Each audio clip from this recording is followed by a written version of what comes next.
Caleb zips round his mother's back, rolling a wooden wheel on a makeshift metal axle. In one move, she steps off the sewing machine's pedal and reaches for the door. "Caleb, you take that thing outside right now." She cracks the door, and the boy bursts out full speed. He skips, left, right, left, left, right, left, emulating the sound of a horse in gallop. He storms down the road, slows when he hears a familiar voice. Father and another man, raising their voices. From around the corner, his father marches out, almost crashing into Caleb. "What are you doing out here, my lad?" "Ma told me to take it outside." "No work again today?" His father sighs, smiles at him. No work today." "And what about you? Did you do your reading?" "No, Pop. I wanted you to read to me." How about this? Let's head home and you read to me. Pop can't read to you forever." The axe falls again, but the log does not split. Despite the biting cold, sweat drips from Caleb's brow. "Put your back into it, my buckel."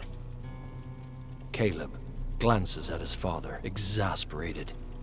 He looks at his father's own back, bent and broken from years of grueling labor. He bites his tongue. Caleb takes one more swing and finally splits the log. He throws the pieces under his arm and takes his father's arm with the other, leads him into the home. His mother lies in bed. He checks her forehead. The fever's finally breaking. She's sleeping peacefully, so he tucks her in and feeds some wood to the fire. Fills the hot water beside the bed, adjusts the copper rod he set up to warm her blanket. "Caleb, can you grab something for me?" "Yes, Pop." Under the bed. There. Leather." Caleb looks, finds it, drags out a light leather apron, loops across its belt, all empty, save for one. A rusty old wrench. "What happened to your tools, Pop?" "I sold them years ago, my lad. Weren't doing me no good out here. Better to feed you than have them rotting under the bed." Caleb passes his fingers over the wrench. "You gonna sell this one too?" "Nah, you take it. We'll teach you how to do some things. Maybe by the time you're a man, things will change around here. Besides, ain't nobody gonna buy it anyway." Hang on. I had it working not 5 minutes ago, sir." Bayshore looks down his nose at the strange device. How many men do you suppose this contraption could replace on the line?" Caleb stops oiling the chamber and thinks for a moment. Not sure. Could be a dozen. More important is that it never makes a mistake. Gives you the same result every time. "Come inside, Mr. Quinn. Let's talk in here." Caleb follows his boss into a lavish office. He looks at the enormous desk with its miniature train and its glass globe. Desk probably costs more than everything Caleb owns. He slumps into the seat across the desk. "Mr. Quinn, I think you're a bright young man, positively bursting with potential. I've stuck my neck out quite far keeping you in our employ. That's because I expect big things from you. I want you to think bigger." Sorry, sir." No need to apologize, young man. But we won't be buying this contraption, I'm afraid. Speak to Lee in the workshop. He'll set you straight." Caleb gets up, puts a hand on the spike planter. "Actually, you can leave that here, young man. Head to Lee. Quick. Blood pours out of Bayshore's stomach, spills out onto his carpet. His face is a swollen, broken mess. He spits out a tooth, looks Caleb straight in the eye. "You'll hang for this?" It's enough to bring Caleb back from the rage that had subsumed him. He'd come in here to confront Bayshore, It had been months now of tactical encouragement, driving him to create new inventions, only to tell him they were impractical, all to keep the patents to himself. Sell them for thousands. Bayshore coughs, dribbles more blood onto the wound in his stomach, grabs onto the spike that is nailing him to his enormous desk, limply tugs at it, gives up. Caleb tries to form words, to tell Bayshore it isn't even about the money, but he can't find them. Even battered and beaten, bleeding on the floor, all Bayshore evokes is more fury. All those times he said how lucky Caleb was to even be hired, given his stock. All the times he said he was barking up the wrong tree, all just manipulation. Security finally breaks in the heavy oak door and slams Caleb's face down on the desk, ties him up. They've got the local doctor in tow, who's already tending to Bayshore. Caleb's face is close to Bayshore's, and now he's able to find words to whisper before he's hauled out. If this kills you, it'll be worth the gallows.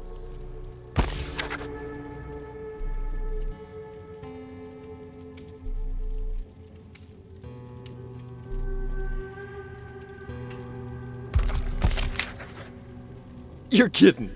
They're just gonna let us free. Not free. But we can work time off our sentences. Just gotta bring in some bad guys. A guard cuffs them one by one and leads them out of their cells to the warden's office. They sit in the Spartan room, and the warden briefs them.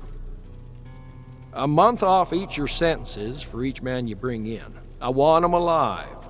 Think of this as your penitence. What's to stop me from just going on the run? Caleb turns to Declan, looks him dead in the eye. That ain't how this is gonna go. The warden hands Caleb a paper. The three look at it intently. Rory slowly mouths the words on it. It's been slow going, but Caleb's reading lessons are starting to take. Colorado. Ain't that pretty far? Few days ride, take some horses, a few dollars for necessities along the way. Head out today. If this works, we'll see about getting you more men. Caleb commits everything on the page to memory, places the sheet in his pocket. The three rise from their seats, eager to get to work. Now, one more thing, Quinn. I had to pull a few strings, but I was able to get you this. The warden places his spike gun on the table.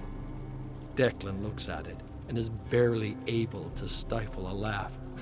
How you call that, Chief? Death to Bayshore.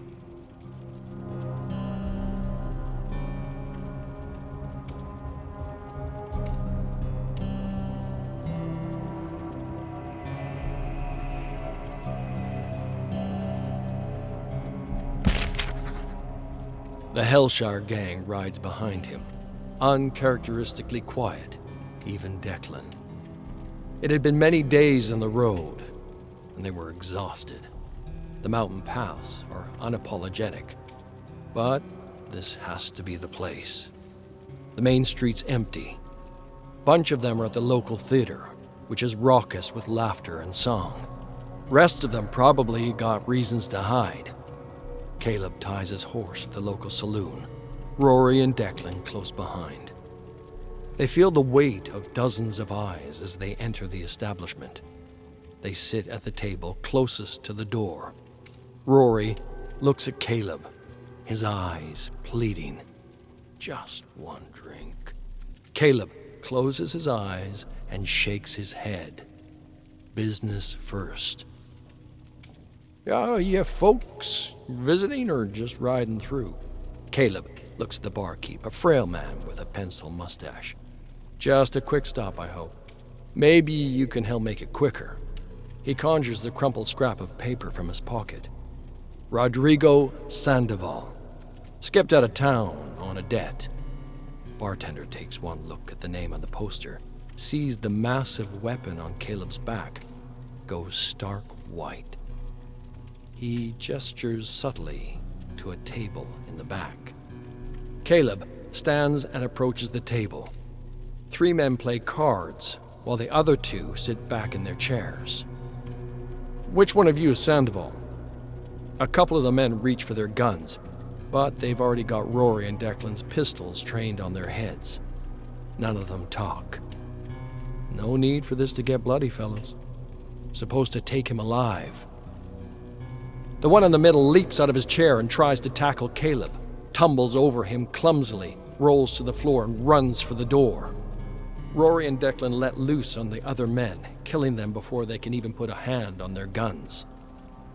Rodrigo barely makes it to the door before a terrible crack rings out. The spike protrudes through the front of his thigh and he screams in pain. A harsh jerk of the chain drags him to the floor. Declan turns to the barkeep, cash from the card game in hand.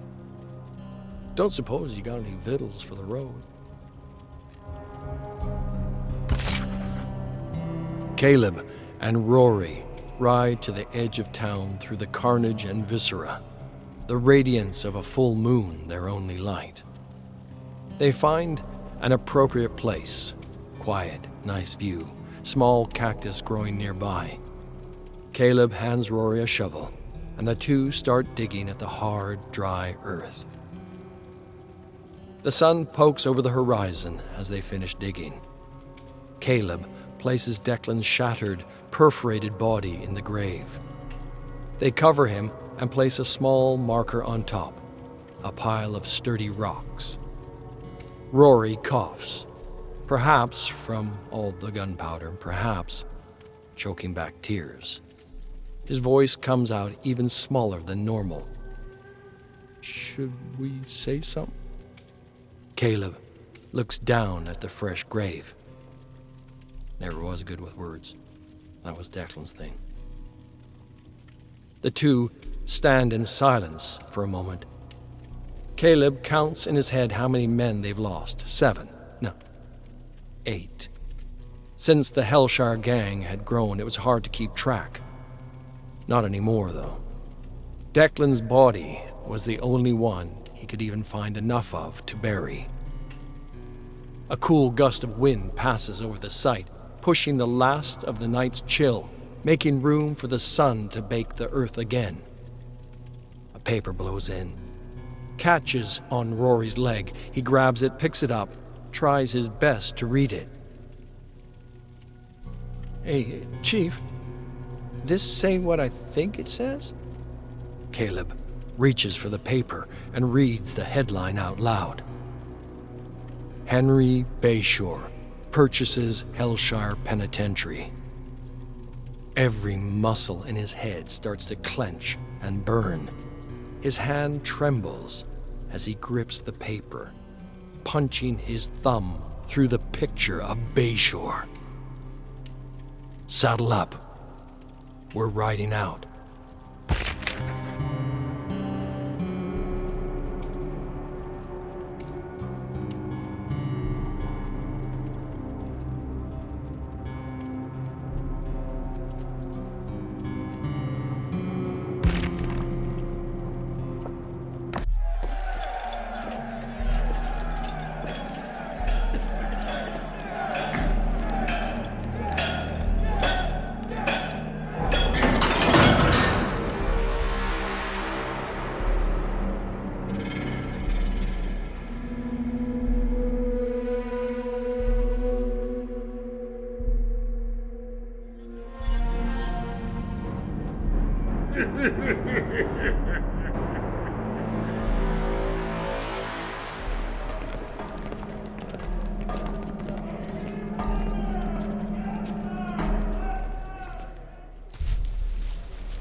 My throat is hoarse from screaming.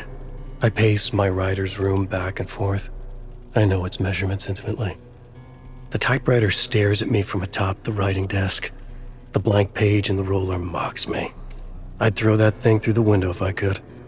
I squeeze the clicker in my hand. The thing that saved a whole town and trapped me in this dark place. How many pages have I written since then? How many hells have I endured to bring the one perfect story to life? The one story that would help me escape and return to Alice.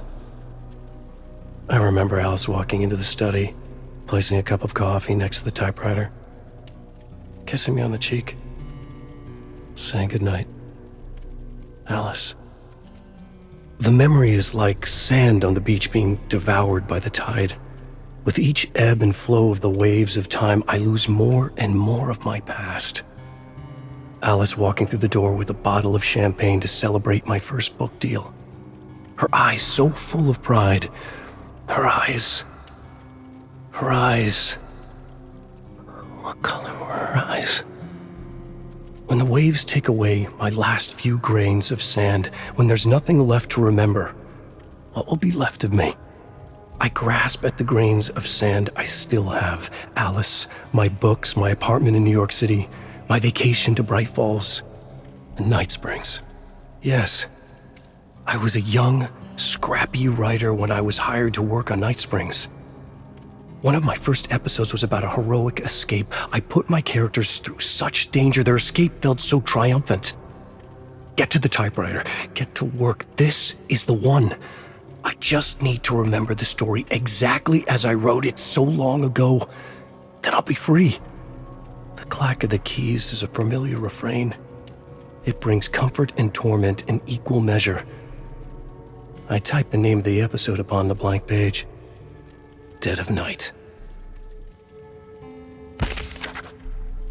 The decaying city crumbles behind them as they run through the forest.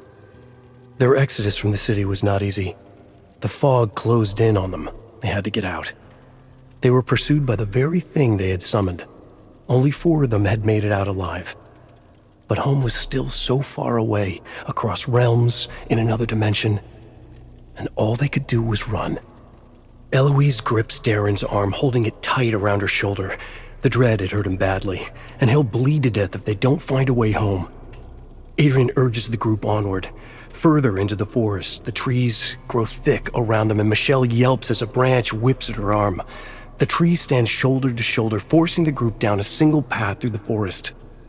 The ground quakes, and Eloise plants her feet. She's been carrying Darren for so long, and he is so heavy. Somewhere behind them, the dread bellows a hungry cry. It wants to feed on their misery, on their sorrow, on their souls. And it's getting closer.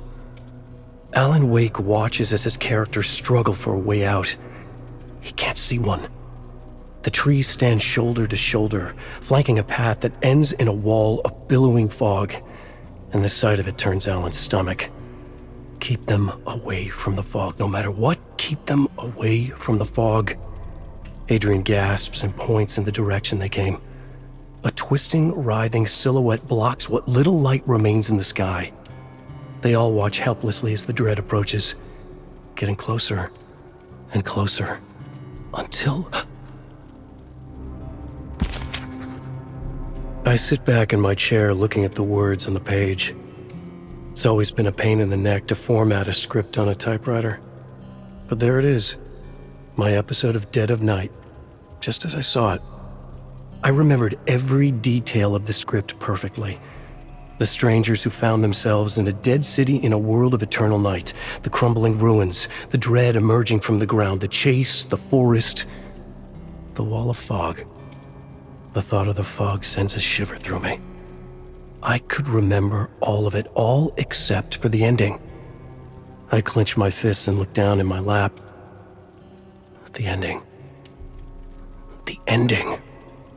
My senses come to life as I think back on my days on Night Springs. I can smell the cigarettes smoldering in the ashtrays. I can hear the thick, phlegmy coughs of the veteran riders as they sat around the table pitching ideas. I could feel the weight in the pit of my stomach, the tremble in my hands. I was the youngest in that room by far, but I was hungrier than they were. I was eager, desperate to make my mark. I remember sitting in the showrunner's office enduring a round of notes, how it felt to not get the script perfectly right the first time. I remember I got notes about the ending. The ending. Did I struggle with the ending back then too? Is that why I'm struggling with it now? What I wouldn't give for something to read. Dog-eared, well-worn paperback. One that I would reread whenever I felt stuck. How often had I read that old thing? What was it called? I tried to conjure the image of the book in my mind. It has no cover, only images of... And at that moment, it all comes back to me. The decaying city crumbles behind them as they run through the forest. Darren cries out in pain and clutches the bleeding wound in his side as Eloise pulls him down the forest path. The ground quakes and Adrian loses his footing, stumbling into Michelle, knocking them both into the dust and dirt. Alan watches and waits. Eloise and Darren come up against the wall of fog at the end of the path. They had run from the fog in the city. They look around for some other way out. The trees stand shoulder to shoulder. Michelle crawls along the dirt trying to find her glasses. Instead, she finds something that makes her scream, first in fear, and then in delight. They all gather around and marvel at the discovery. A book bound in flesh covered in ancient symbols of unknown origin.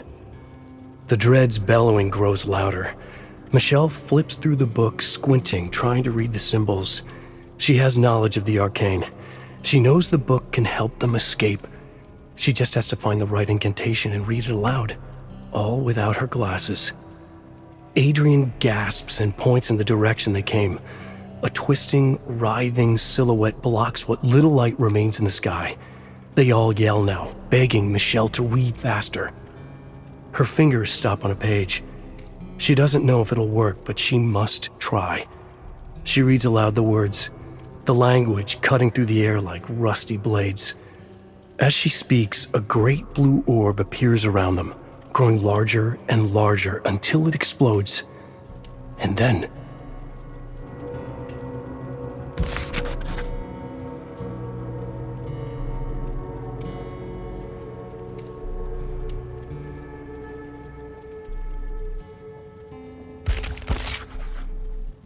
I did it. I remembered the ending of Dead of Night exactly as I had written it way back when. So why didn't it work? The script had ended with Michelle finding the book and reading the spell that sent them home. So why am I still here? Suddenly, I can smell cigarette smoke. And suddenly, I feel like a timid young writer again. The way the showrunner stubbed out his cigarette, the way he threw my script at me from across the desk. He called the ending a deus ex machina, said the book bound in flesh came out of nowhere. I hated the fact that he was right. He told me to try again, to make their escape mean something. I never felt so low as I did that day. So alone. Life before Alice was always so lonely. I remember the way Alice would sit next to me on the couch, listening. Not making suggestions, not soothing my ego, not stopping me from beating myself up about not being good enough to break through my writer's block.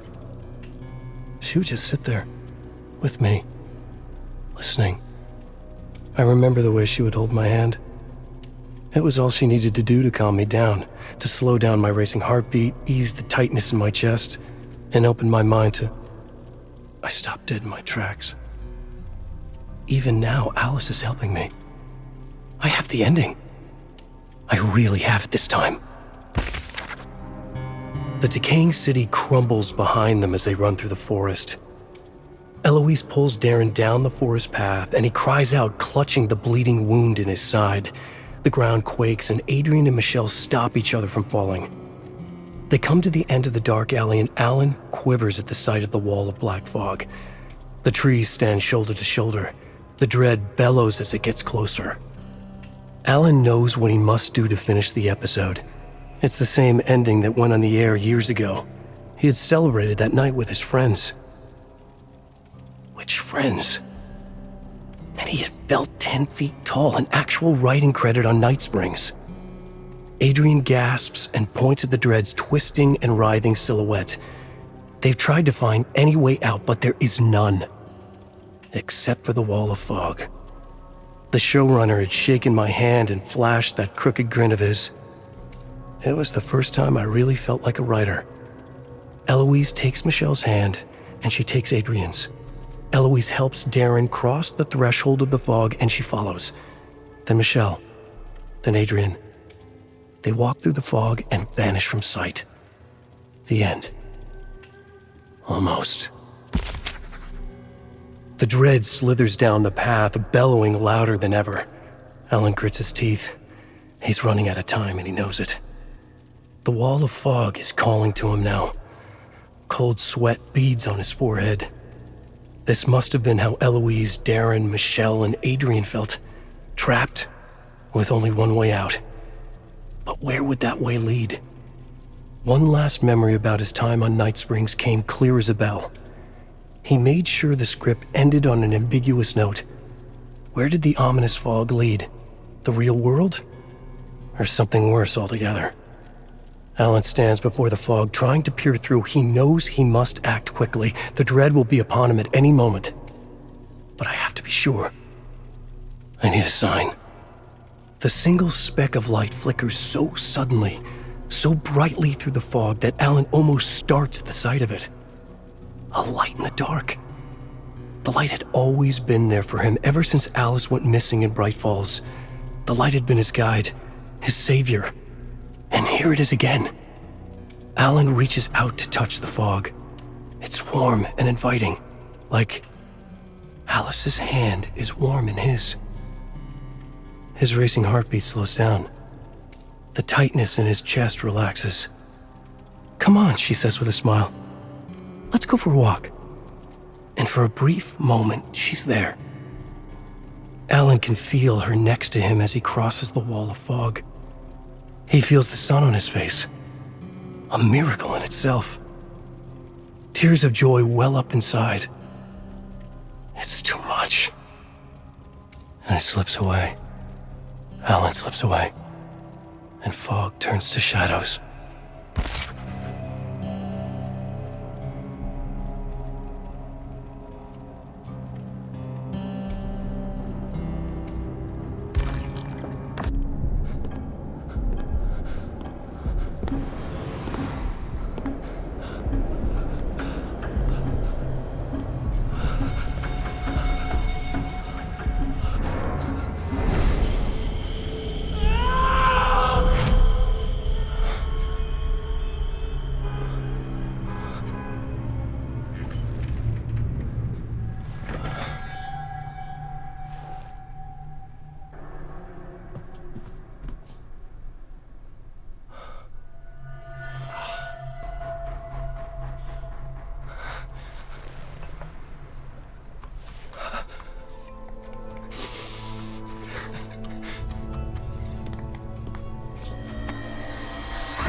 Tales from the Horror. Through the Void Darkly. 3. Out in the endless and chaotic void, Jaden stared at a gigantic eyeball with massive tentacles creeping toward the fortress tank. He shuddered when one of the tentacles grabbed a carcass of some nameless creature and held it in front of the dark retina. The eyeball seemed to be inspecting the carcass, when suddenly the retina opened to reveal curved and crooked teeth like twisted swords. "Oh shit," he mumbled in disbelief and staggered backward. He quickly regained his balance, turned to Haley and asked, What do we do? Did you see that thing? It's coming right for us. Haley observed the surreal giant eyeball through the small window and released a slow, measured breath. I think I remember reading about it. She stared at the creature for a long moment, as if she were trying to unravel some long-forgotten mystery. I read about it in one of the tomes we found. It's a creature of the abyss, one of the great giants. This one was called Igathul, and it's attracted to light, or fear. Or was it light and fear? Which one? I can't remember, she said, staring at the grotesque creature slowly approaching them. I'm not sure which version of the story was right. Let's imagine they all were. Mahan turned to the panel and yanked several levers to shut down the lights. But nothing happened. The generators didn't power down. The lights seemed to flicker and shine brighter just to spite him, and Igathul did not pause or hesitate in its steady advancement toward them. Thinking fast, Mahan turned and kicked the generators with all his strength. But again, the lights only surged and grew brighter, as though to continue to mock him. Then, realizing he was kicking the wrong mechanism, Mahan lunged forward and smashed the containers holding the strange organic petrol connected to the generators. The glass shattered, and the reeking black fluid drained to the floor, with tiny fish-like things flopping over the ground. A moment later, the generators stopped jerking and chugging and belching. The lights flickered on and off, and slowly dimmed to complete darkness. Suddenly, Igathul froze, but the retina seemed fixated on them. At that instant, Haley felt Jaden's trembling shoulder next to hers. She nudged him slightly and whispered, "Stop shaking, JJ. We're not out of this yet. I'm trying." "Try harder." Mahan approached the small window. "I think it senses fear." Igathul edged closer, staring hard at them. Monstrous tentacles discharged glowing blue slime and slithered up and down the fortress tank like hungry eels. "JJ, please, calm yourself. It's goddamn Cthulhu. Don't tell me to calm myself." Haley released a calming breath. "Try not to think about it. Just close your eyes and think of sheep. Count sheep or something." Sheep? Jaden couldn't believe what he was hearing, but he listened to her suggestion and closed his eyes. In his mind's eye, he visualized sheep grazing in a peaceful meadow with a soft, calming melody he had once heard in an elevator. Then the elevator music stopped all at once. The sheep stopped eating and looked up to the sky as Igathul rose from the churning fog. With a terrible shriek, the horrible giant snatched all the sheep with its tentacles and crammed them into its hungry, salivating mouth, crushing skulls, bones, and bleeding heads. Instantly, Jaden's eyes snapped open. "Doesn't work. All I'm thinking about is—" Igathul interrupted him with a loud roar and proceeded to slam the ground with frenzied tentacles. Jaden stopped breathing and blinked as if he had just stepped into a morgue. All three stared at the monstrous creature, trying to understand what they were seeing. Igathul stopped slamming the ground and was motionless for a moment that felt like eternity. Then slowly, as the three of them watched in relief, Igathul turned and slithered away, munching on scrap and bones and cadavers as it moved through the endless wasteland. They stared after the creature as it faded into thick clouds of insects and shapeless bird things. After a long silence, Jaden released a nervous laugh. Mahan patted him on the back. "I guess we're lucky it's only attracted to the lights." Jaden turned to Haley. "Don't ever tell me to count sheep again."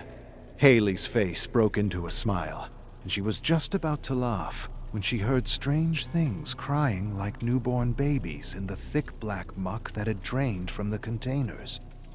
Jaden followed her very serious gaze and was nearly knocked over by the scene before him. He asked in a voice rising with mingled terror and panic, "Someone please tell me what the hell I'm looking at?" Arcus, 10-187. I've been pushing through the void for weeks. Maybe longer. Endless bodies and discarded realms as far as the eye can see. It seems a lot worse than any version of Barra's story I've read, and the constant feeling of dread is overwhelming. I'm starting to doubt anyone ever escaped this place.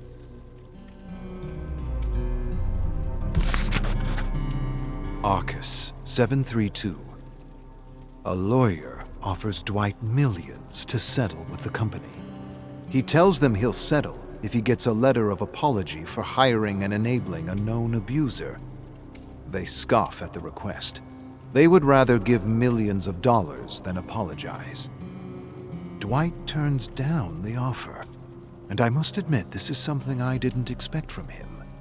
But then again, so many characters I've studied over the years have, to one degree or another, contradicted my initial impression of them. I guess that's what makes them human. The contradictions. Dwight probably should have just taken the money and ran. That way he wouldn't have had to endure all those menial jobs throughout his life. But then again, there would be no elephant incident at the zoo.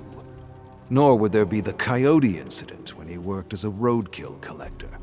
Or even the incident driving the limousine across the country for that metal band. Come to think of it, I'm glad Dwight didn't take the money. I have found his memories amusing, if not entertaining. Arcus 10202. I entered the most peculiar realm yet. A purged realm with people dressed in cardboard boxes living in homes made of rotten candy and putrefying junk food. It had Zezeltrix written all over it. I kicked down a moldy gingerbread house, and the structure instantly dissipated into a swirl of scintillating blue energy. I can't help but wonder where this mad designer comes from, and why I have found little about her in the stories. Her ability to manipulate this dimension and manifest anything that pops into her head suggests she comes from a highly advanced world, not unlike my own, possibly even more advanced. One thing is clear. Zezel understands the connection between thought and feeling to manifest reality. She has even found ways to hide secrets in the blood of her creations. She may even be one of the unknowns who have hidden countless secrets throughout the realms.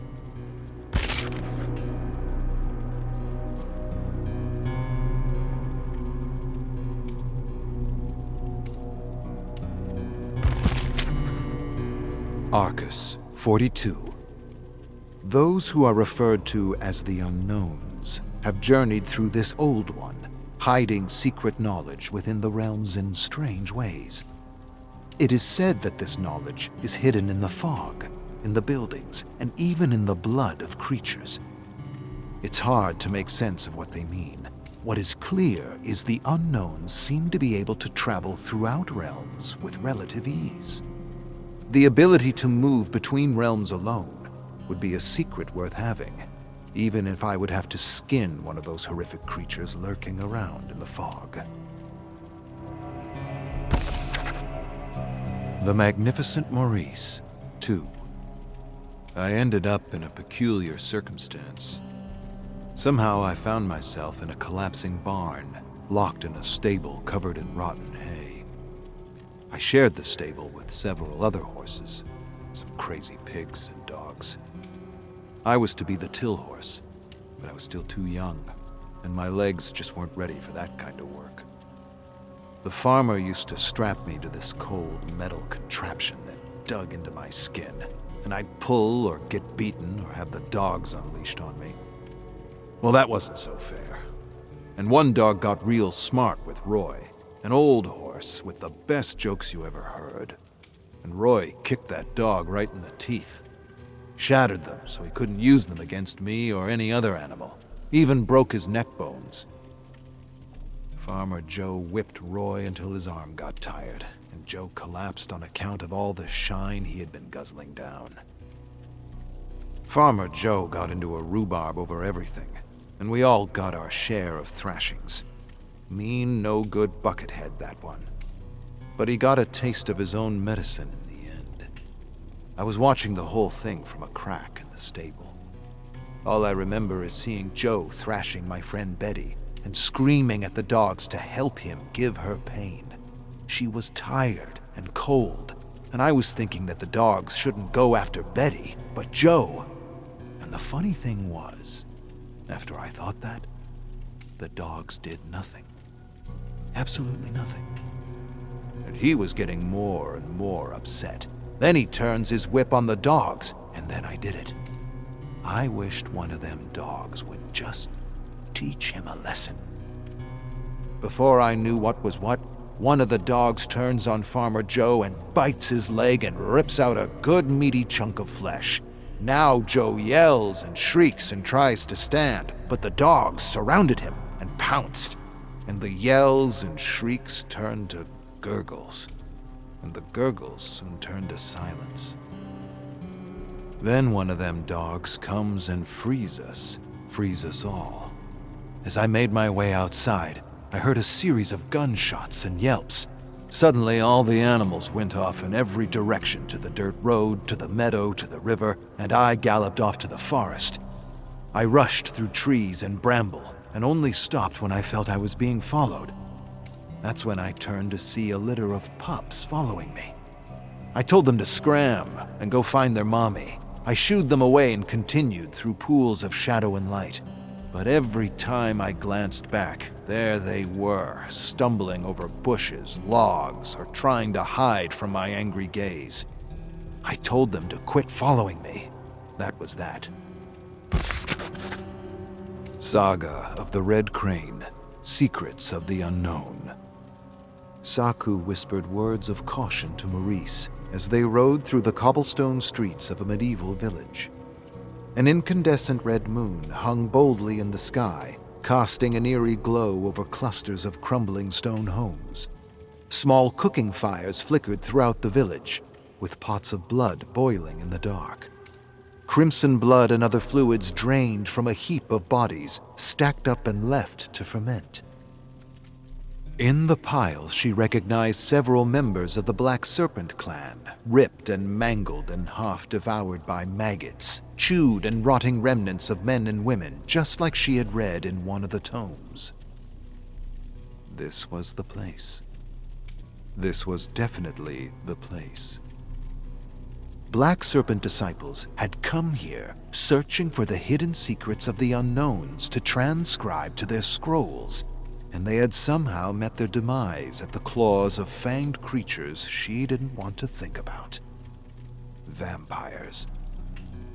She despised vampires, all manifestations of them throughout the countless realms. Now Saku nudged Maurice to slow down as they searched the village for signs or symbols left behind by the unknowns. Secret symbols she had read about in one of the many tomes she had salvaged from the abandoned towers. From these collected stories, she had been able to learn many secrets about this strange and horrific dimension in which she had been trapped and was trying desperately to escape. She had read the stories, the memories, and the annotations, and she was sure this was the village of the vampires, where the unknowns had hidden secret knowledge on how to manipulate the fog. "Be wary of vampires," Saku whispered. "Vampires?" Maurice questioned. "What do you mean, vampires? You didn't tell me there would be vampires. Are we talking the ones more like people, or are we talking the ones more like giant bats?"